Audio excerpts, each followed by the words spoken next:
Hey everybody, welcome back. Welcome back to Generation X Nation. As always, thank you to all of my new subscribers, everybody who left a comment. You guys know I get back to you as soon as I can. All right. Now, with that being said, we're gonna talk real quick about the Belle Collective, and then we're gonna get into Love and Marriage Huntsville. I got some particular questions about Love and Marriage Huntsville because I'm gonna be honest with you, that reunion kind of was weird to me. That part two, the finale, it was weird, just my opinion. Now, before we get started, as always, my disclaimers. Everything on my channel is alleged in my opinion and for entertainment purposes only. Alleged in my opinion and for entertainment purposes only. All commentary is done week to week based on the episode that airs. I do not have a dog in this fight, with the understanding that some scenes are edited and never air on the television. Okay? Just my opinion based on what I see on TV. Now let's get started. Belle Collective. Wasn't much to see there. I just got one little page of a couple of points I would talk about, and we're going to move on to Huntsville. First thing I'm going to say, that first scene with Selena and Marie and Letitia Pearson, they looked awesome in that little boutique looking for an outfit for Marie to go on this date. I don't know what they had done to their bodies, and I ain't mad at them. But I promise you, it looks to me like Selena may have had something done to herself more than just the teeth.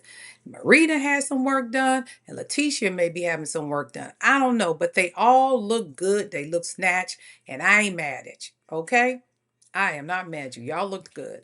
Um, Trying to find Maria outfit for her date. Y'all need to stop. Y'all knew what nothing that y'all put on Marie in that shop that she was gonna wear. Not to knock the shop, because I ain't never been there, but y'all know Marie's style. Okay, one thing about Marie, she is a diva. She ain't walking out in just anything. She does make sure when she step out, she looks good. But they are right about the bodysuit thing. And I didn't really catch it at first, but when they started going to flashbacks, Marie, you probably do wear one too many bodysuits. So leave those at home. Then they flip over to Tambra and Selena and Latrice doing the champagne yoga. I thought that was awesome. Even though Selena was teaching them the yoga, she seemed like she knew what she was doing, but she was off a little bit, but she just getting started. Good job on the yoga, Selena.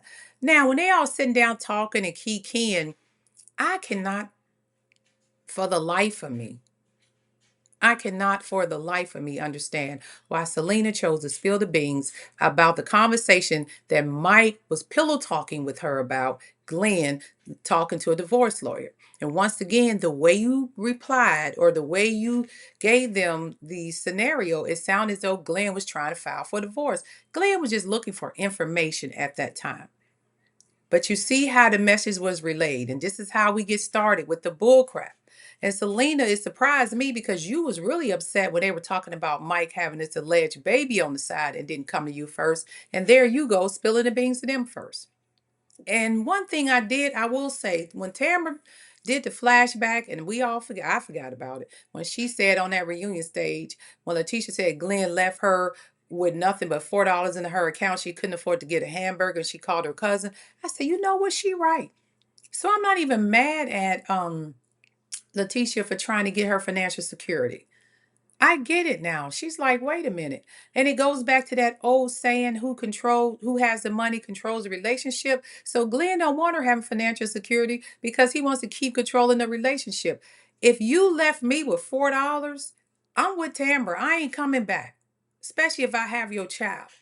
But if it's for some unusual circumstances, you end up back there, Letitia Pearson, I get it. Get your financial independence. Don't ever let a man leave you with $4 in your bank account and y'all been married for umpteen years. Absolutely not.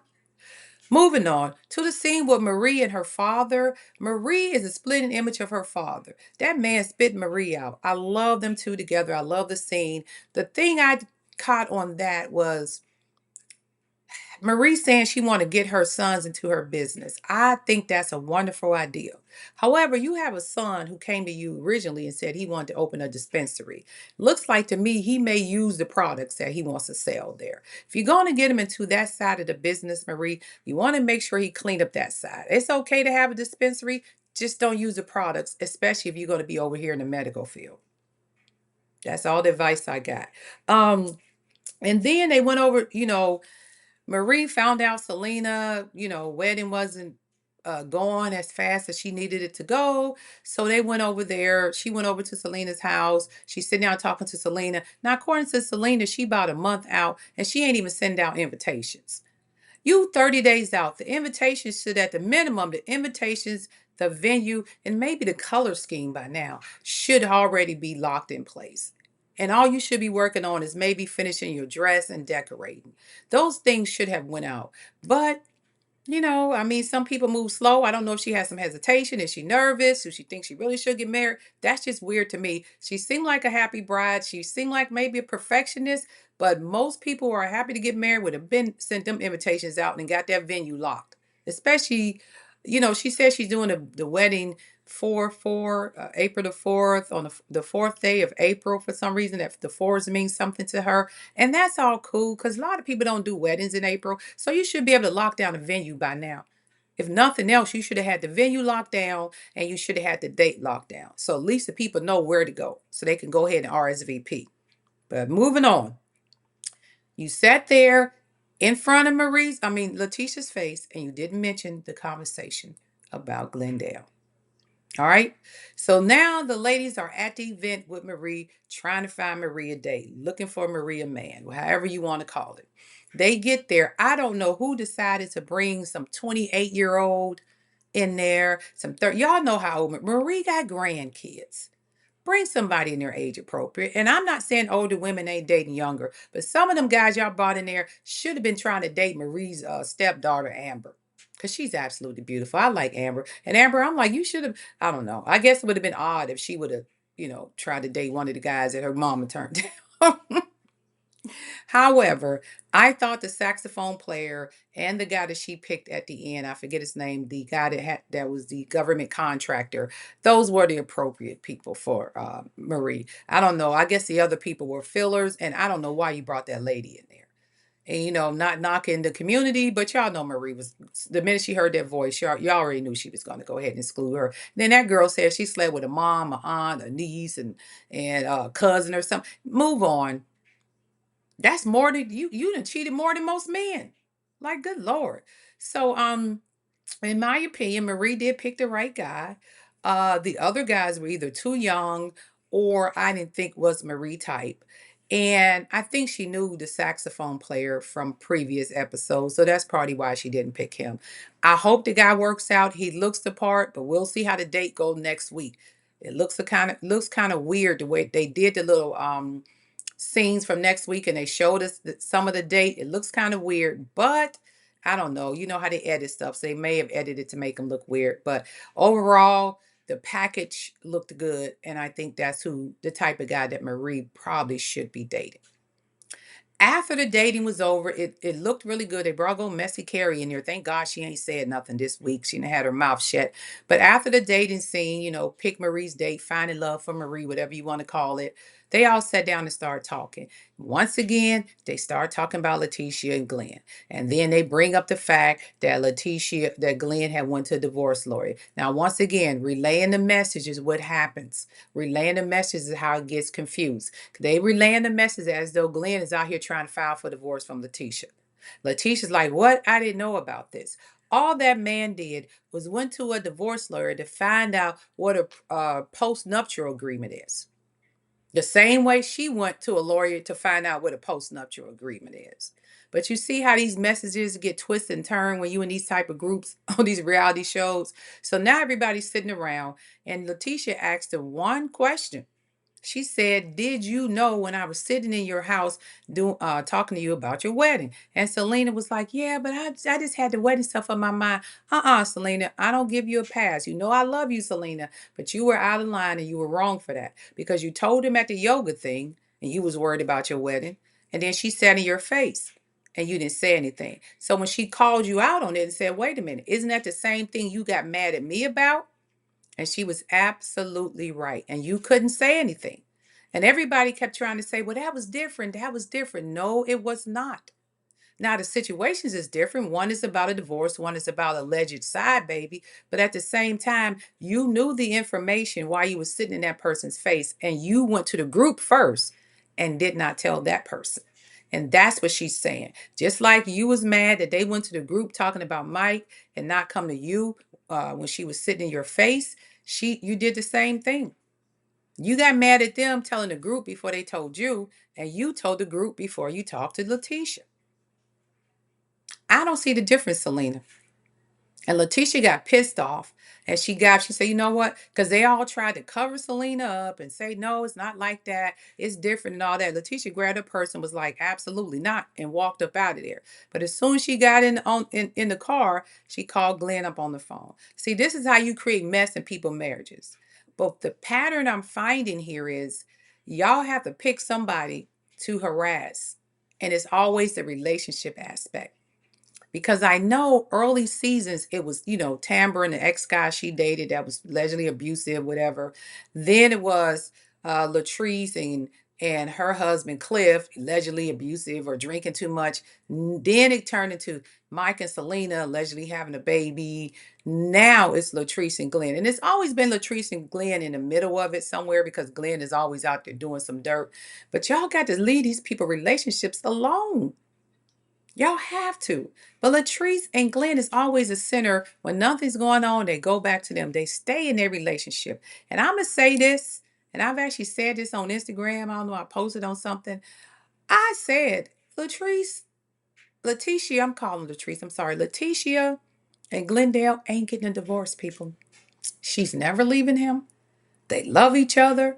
They've been together since they were teenagers in high school. They're just experiencing what we call growth. That's it. They're getting older. They're searching for different things in life. They're changing behaviors and what they want, finding their own path, making their own path. They just got to learn how to support each other on both ends.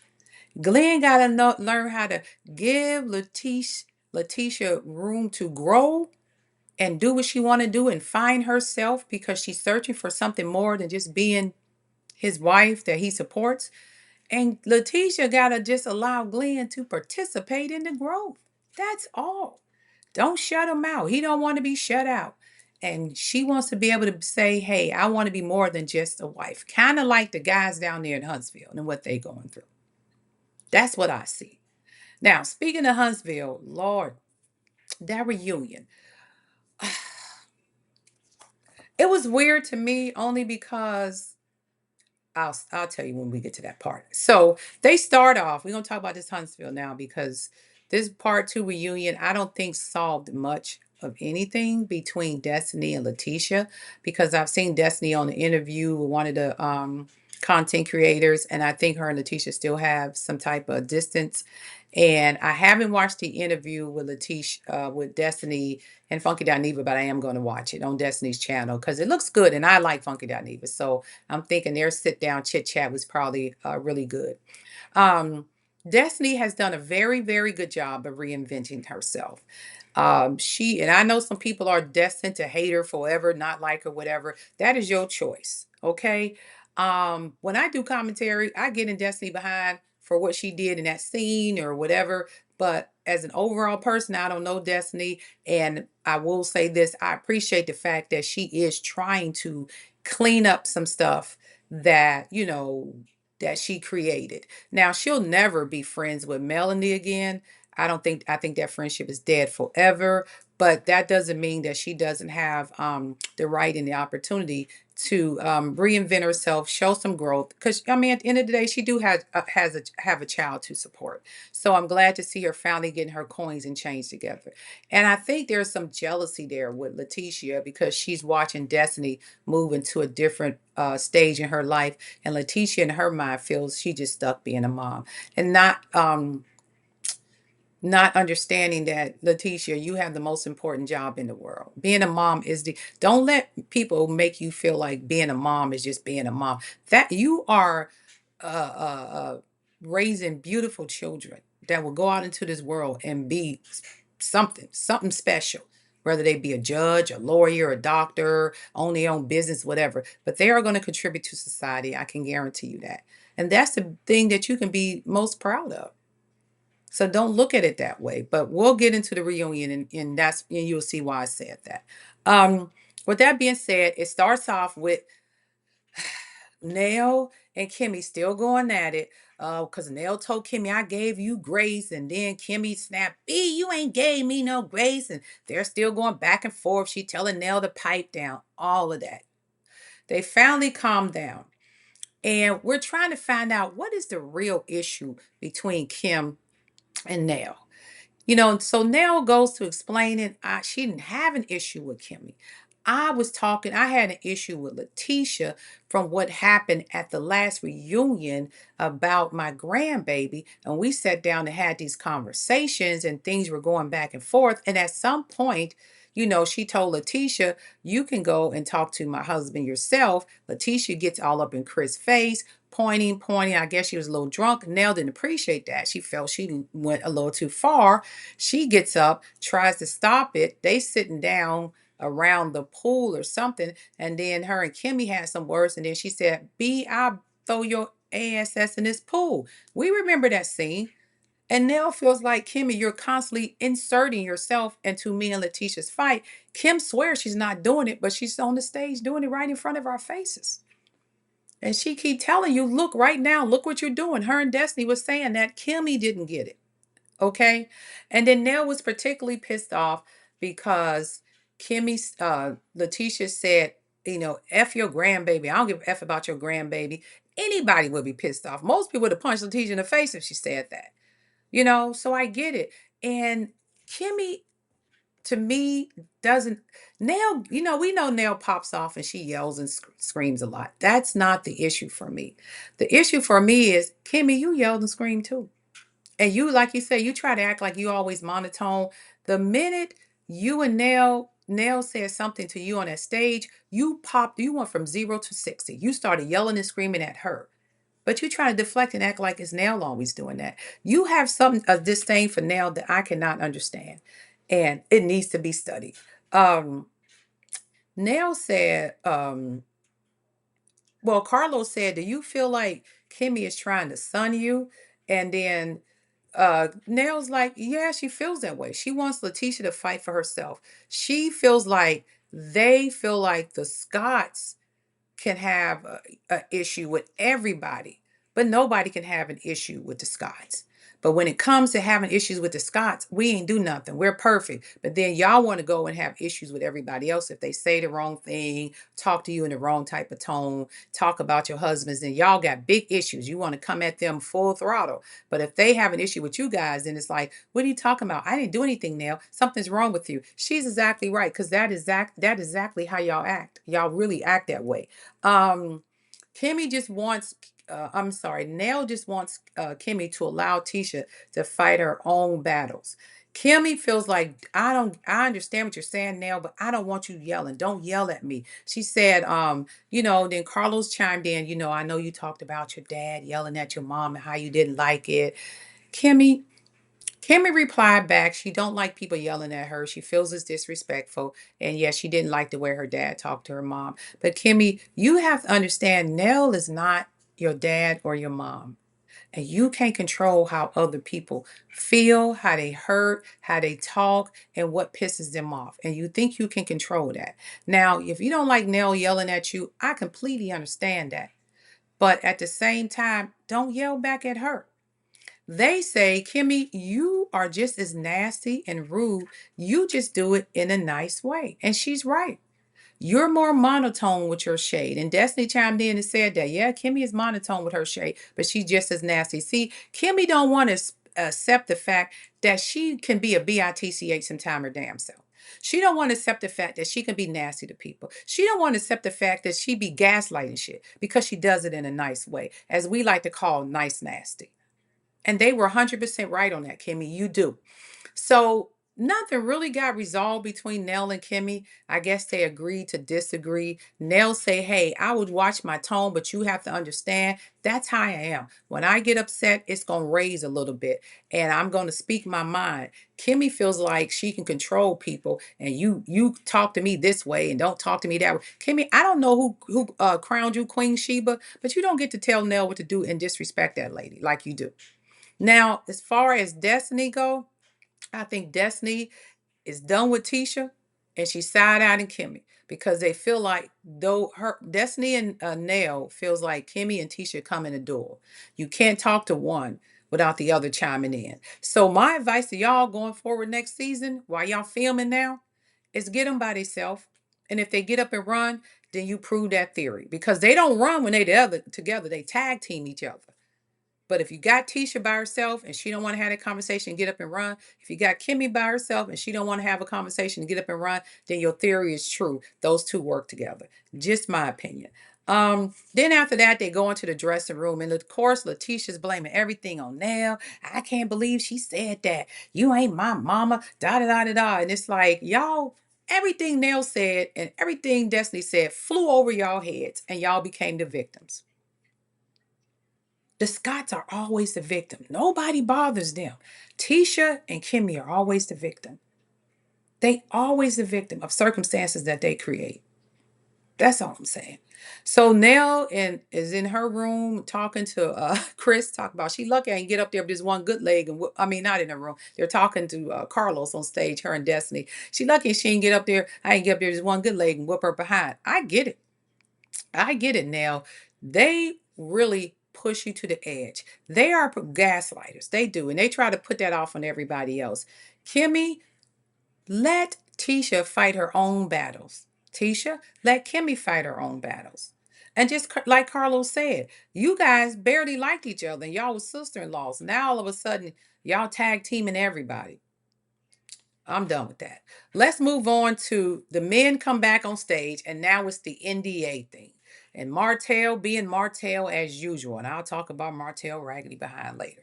However, Martell's like, I don't care. Y'all did it. Tell me the truth. He said, I'm not having this conversation till you tell the truth. Of course, he asked everybody about the NDA. Of course, the Scott say, I ain't got nobody signing no NDAs. Why would I have somebody sign NDAs for indiscretion? That's the purpose of the NDA, Maurice. You the lawyer. The NDA is for whatever you do, you are now allowed to discuss it. He said, well, if they signed one, they would have talked about it by now. No, they won't, because that's the purpose of the NDA, non-disclosure agreement, meaning if they talk about anything, you could sue them. That's all I'm saying. You're a lawyer. You should know that. Maurice and Marceau are sitting there going back and forth with Martell. Martell swears that the Scott signs the NDA for the cheating. And he said, I'm not talking to any of y'all until y'all tell the truth. Marceau chimes in and said, Maurice's attorney, and he is just stupid. He called Martell stupid. I thought that was funny. Chris is just sitting there looking like, what is going on? He already knows the truth. And if y'all notice, uh, what's her name? I done forgot her name. Trisha and Ken, they didn't say much this whole part too. They were just sitting there. It was kind of like they was lost on the stage there. They didn't ask them too much of anything. Anyway, back to the NDA. Now, I thought that was really unusual for them to say, we don't, if she signed the NDA, they be talking about it right now and this and that. And I always thought NDAs were non-disclosures because that's what celebrities have people sign that work for them or people they may be doing things with that they don't want the world to find out. And if you speak on it, then you get sued. Or you can't talk about it for 10 years, or you can't talk about it till after I'm gone. So maybe the NDA thing got a little lost in what it actually is legally, Maurice, because that's what it's for them not to talk about your indiscretions. But I digress. So Carlos, in his infant wisdom, goes over to the Fletchers and he asks the Fletchers, do you believe Martell? And they say yes. And then Nell said she don't want to get in it. And I appreciate with Nell. Nell is trying to stay neutral because she already having problems with the girls. But he pushes it again. And Nell said, based on my female instinct, I believe it's true. Now, mind you, Marceau tried to call them out. Well, you ruined your marriage and he had infidelity. So it's like, we all know that, Marceau. I love you, Marceau, but you really didn't have to say that. You really didn't have to say that. The infidelity with Chris apparently was 30 years ago. Why do we keep bringing it up? It don't matter at this point. They are 3 or 4 kids in, house and businesses in already. So it don't even matter. That's all I'm saying. So Martell keeps saying, hey, at the Vegas trip, y'all brought that girl in. Carlos said, asked him something about, did you mess with the girl? Martell said, no, I was gone. They double teamed the girl. Marcel said, then Marceau or Maurice, I think it was Maurice, said, why are you so concerned about our sexual activities? And Martell is like, I ain't concerned about it. I'm just tired of y'all lying. And I'm not gonna talk about it if y'all don't tell the truth. It just kept going back and forth until it got to this point. And I know I kind of went around the conversation. I felt, and this is just my opinion, that Carlos crossed the line just a tad bit. But I understand they're his boss and they try to do what he says so they can keep their jobs. When he started asking them about what Maurice private parts looks like, since Martell said he's seen it, what does it look like? And then he started asking them, is it a certain color? Do it has a real logo? Is it large? This and that. I didn't find that funny at all. I found it, first of all, on network. Why are you airing that part? And I know they tried to keep it clean. That should not have aired. Maybe for ratings, I felt it was a little out of line for a reality TV show. And then Kimmy said, it's the right size for me and it curved. And they like, oh, it curved. I get it. You want to keep it spicy. I just felt as a man to ask another man what another man private parts look like is out of line to me. And y'all can hate me if I want. No disrespect to Carlos. I like Carlos. I don't hate none of these people. I follow his channel. I'm subscribed to. I just felt you got to call stuff out when it's kind of wrong and out of line. And I felt that was out of line. I mean, I know it's cable TV. I'm like, I don't know if OWN is fighting for viewers and viewership and numbers, and maybe they think that's how you get there. But this ain't VH1. This is OWN network. They a little different. That's all I'm saying. Okay. But to talk about it, I'm not saying others, Bravo, whatever, may not mention the word or say certain things, but to go in depth the way they did, like that was a whole conversation. You couldn't have disrespect me like that. I am sorry. Now, let's talk about Maurice's accident because they got back into it for just a short thing. And then when they said, well, Kimmy, Maurice, had the accident, Kimmy claimed she got up at 4 o'clock, 5 in the morning. She didn't see Maurice. She went on back to bed. She don't worry. I don't know where they make women like that. If I get up at 4 or 5 o'clock in the morning and my husband is not in the bed, even if I don't think he's cheating, worst case scenario, are you hurt? Are you in an accident? You didn't even pick up the cell phone to call to see where he at? She said, I went back to sleep.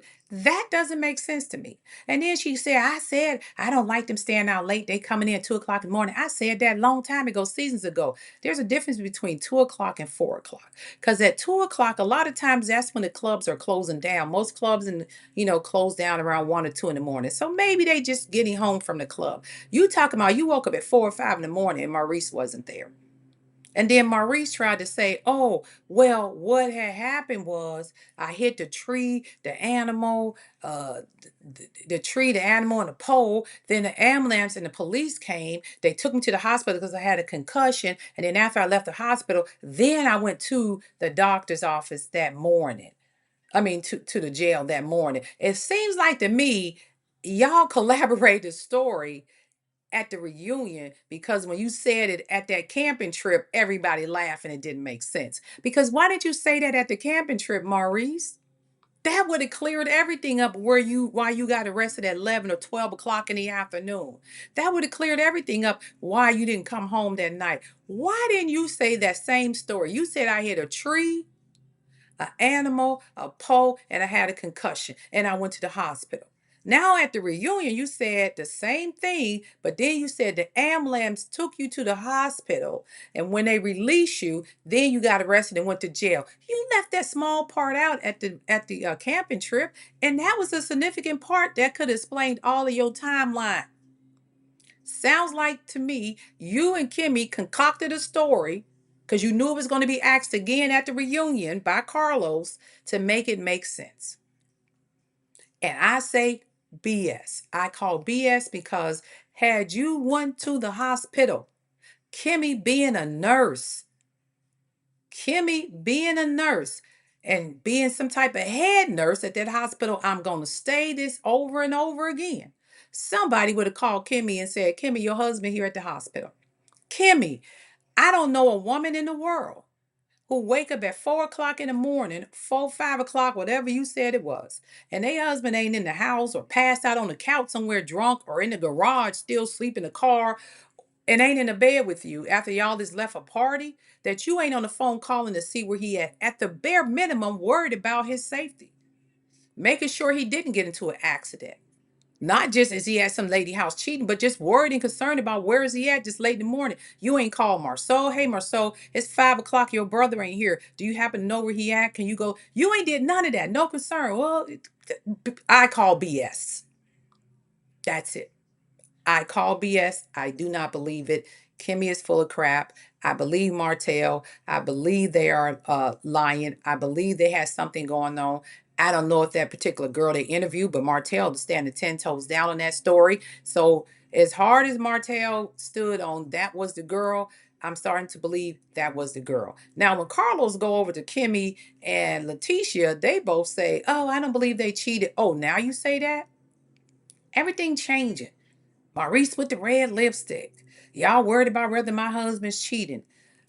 But your husband sat both there and said, you cheated, you had infidelity. Y'all worried about what Ken and Trish got going on. But anytime it comes to the Scotts, we got to pull back. I get what Nell was saying in that moment. So we got to be careful of that. And I love Marceau. And with that being said, we're going to talk about the Marceau and Letitia thing real quick. I heard everything Marceau was saying on that stage. Everybody on the stage heard everything Marceau was saying on that stage. I don't know if it finally sunk into Letitia, but she seemed like in that aspect of their marriage, she's lost. Letitia and Marceau are not breaking up. Let's just keep that a buck. They love each other. Marceau is the type of man, Letitia, if you don't watch what you do with, these women won't. That man said, I work 22,080 hours a year for this family. That man said, I am providing you a wonderful, beautiful life. That's all you got to do is just be a good mom, as I said in the beginning. And you are a good mom. Tisha wants something more than being a mom. She wants a title. And he said it. And I've said it in my previous videos. You have came in and out of the business. He's confused as to what do you want to do? You want to be a boss woman or do you want to be a mom? Either way, he got your back, Letitia. Stop doing that to that man. I've never seen Marceau break down in tears. That crushed me to my soul because you all know, even though I don't have a dog in this fight, I do kind of, I'm kind of kindred to Marceau. I like him. He gets on my nerves. I talk crap about him. But overall, as a good person, a good husband, he is a great husband. In my opinion, he a better husband than that raggedy Maurice. That's just how I see it. If I had to choose a Scott brother, I would take Marceau, to be honest with you. Marceau gonna get up and work hard for his family. He tells her that. The fact that she doesn't appreciate what he does and it's just not enough, it's just so confusing to me. Everybody on that stage, even Martell had to break down and say, Letitia, you a great mom. That's what you do. That's what you good at. Embrace it. You have the life that women, you know how many women want that soft life, rich wife, soft life you got, gonna just sit at home and take care of their kids and make sure that they do the best they can to provide for their family and their family's good. Wait till the children go off to school. Them two daughters, wait till they get to high school or go off to college and then start embedding yourself into the business. Learn a little bit as you go, and then you'll have full time to go into the business. But just don't worry about, like they say, all the noise around you. Listen to other people. You need to be a boss. You need to be this. You need to be that. You don't need to be any of that, Tisha. You just need to be who you are. And that's what frustrates me with her because I see Marceau. Marceau doesn't show a lot of affection. Sometimes he laughs, he jokes, but in this particular reunion, that man is hurting. And I know they probably better now because this was filmed a long time ago. Good Lord, Tisha. Appreciate that man. He's building you a house by hand. Now, I know it took forever. Y'all complaining about how long it took. But in order for him to get that house finished, he got to get these projects finished to make the money off the projects to go build the house. Come on, Tisha. And as I said in my other videos, if you want to be part of the process, like he said, I can't shoot things around your schedule. Have a meeting because you got to drop the kids off at school, this and that. I got to schedule. He can't do that, Tisha. He has to run the business. You need to find a time frame in which you come into the workplace on a regular basis.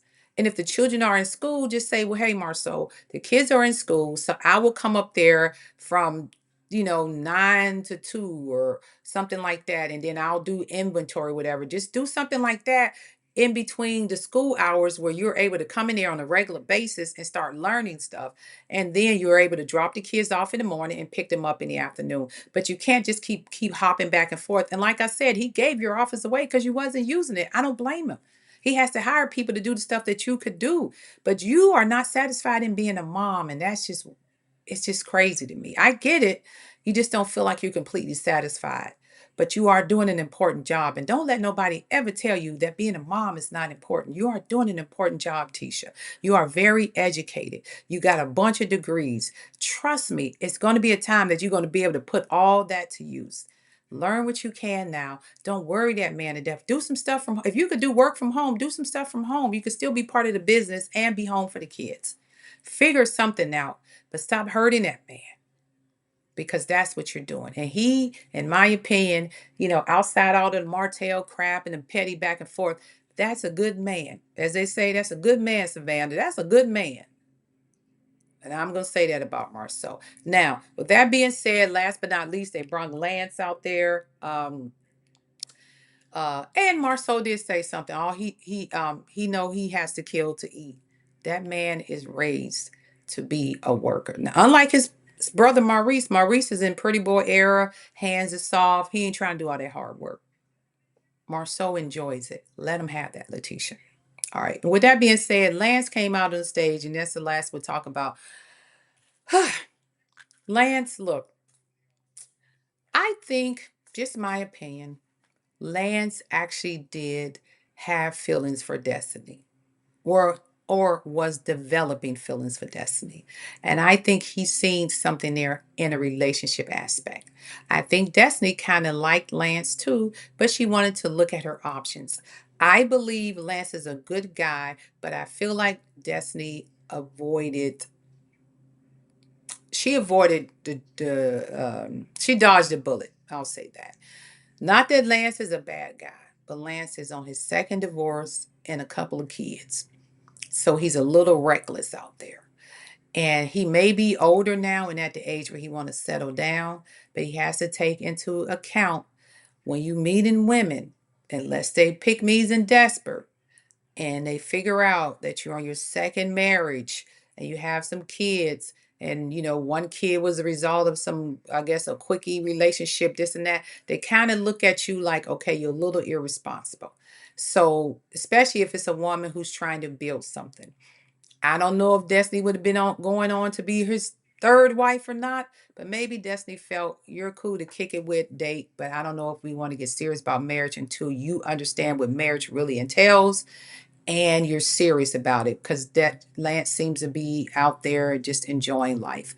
And I think that's, y'all look back on the episode when Nell was sitting down with Lance, and they showed the flashback talking to him like, you got to stop doing what you're doing and chill out and grow up. And, not that he's not grown, he works and all of that, but he can't stop being outside and running the streets with these girls.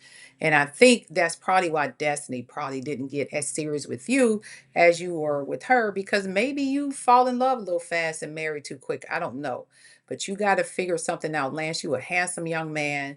You have come from a good family, got you a job, got you a couple of kids. This next relationship needs to be your last, and you need to make it work. And you need to make sure that you are mature enough to be in that space, to be in a monogamous relationship with one person. So I think in that aspect, Destiny might have dodged a bullet, but she could have been the person that settled you down. Now, not to give Destiny, Destiny's been divorced once too. She has a child. I'm not saying that she doesn't have her own particular issues, but Lance, I just don't think he's mature enough for Destiny just yet. And that's just my opinion. All right. And with that being said, that is my recap of the reunion. I know it was kind of quick and went through some things. I didn't see anything special. It's just the same old, as they say, the wash, rinse, and repeat. Still talking about cheating. Still low key messing with Martell about his divorce, still messing with the Fletchers about the infidelities, and Ken and Trish still sitting there not telling us the whole truth, nothing but the truth. And the Scotts are always sitting back like they beneath it all, and y'all not allowed to ask us anything and not being as transparent as they should be. That's what I got out of it. And hopefully, they're recording a new season now. They did their champagne toast. Hopefully, they look back on what aired this last reunion, this last season and the last two reunion episodes, and maybe they'll change up a little bit and change some of these stories and these narratives. Uh oh, I know what I meant to say. Martell Hope, you still bothering that lady? He done posted stuff on Instagram about she lying. I don't get deep into that because when it comes to people's children in court cases, I try to stay out all of this legal stuff. But it was on Instagram so you can all see it. But he was on there talking about that lady, she lying on me. The charges was dropped. I didn't do anything. Then he posted a picture of her, I guess, with her hair looking a little bad, whatever. And I'm just like, why, Martell? I don't know where area on that, and I say this every video. Go get your man. If my man was on the internet that obsessed with his ex-wife, I would have a problem with that. Martell, you have 4 kids by that lady. That's not going to change. At some point, you and her are going to have to learn how to co-parent and get along for the sake of the children. Everything you post on social media, everything she posts on social media is available to the public, and your kids will see one day. We got to stop. We have to stop this. This is just crazy to me. It's mad. I know the rest of us see the same thing. You still hurt by this divorce. And for whatever reason, and I don't know what, but for whatever reason, you can't get past it. And it's been going on 6 years. Y'all, you got to stop. And I'm not even going to say y'all because she wants to leave town, move to another state. She still got her business going on. And you still over there trying to destroy it. You know, just because the charges was dropped does not mean that it didn't happen. Sometimes there's just not enough evidence to prove it. I don't think the kids were lying. I don't think she's lying. And I don't know if you lying or not. I was starting to like you a little bit on the show and looking past what happened with you and your ex-wife. Don't get back to the point where people are not liking you anymore because you're doing good right now. And to be honest with you, Maurice, like Carlos said, has taken the spot as the most hated husband on that show. Pull back and just keep doing what you're doing. Keeping your foot on the Scott's neck. We love it. Okay? Keeping them in check. Making them shake when you walk in the room. Because every time you walk in the room, open your mouth, they get nervous. I love it.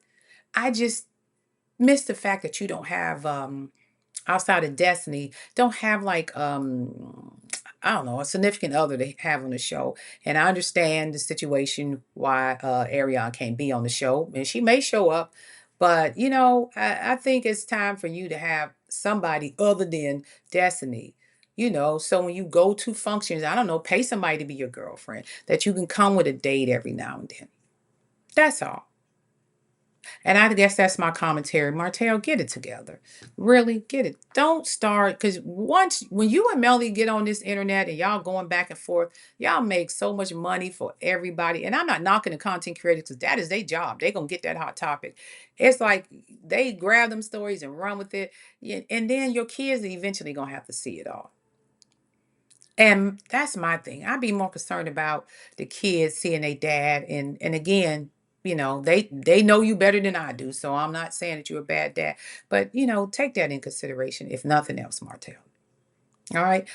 Um, and with that being said, this is Generation Next Nation. Hit the like, hit the subscribe button, leave me a comment. Go back and look at my video I just did on that case here in Texas, victims and bullies. Because that was near and dear to my heart. You guys know I live in Texas. I don't care if you know. And in the area, not in a particular county, but in the area that this particular case happened in. And it just breaks my heart to see what they did to that boy and how they set him and his family up. And I hope justice actually be served. I understand it was a life taken. I'm not discarding that.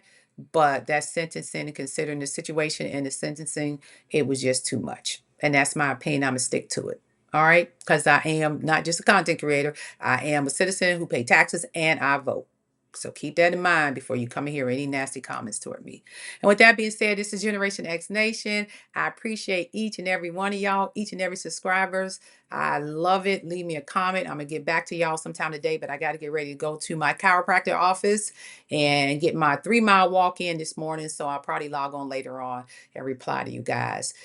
You guys go, as always, go and have a great rest of your day. And this is Gen X Nation. Peace, and I'm out.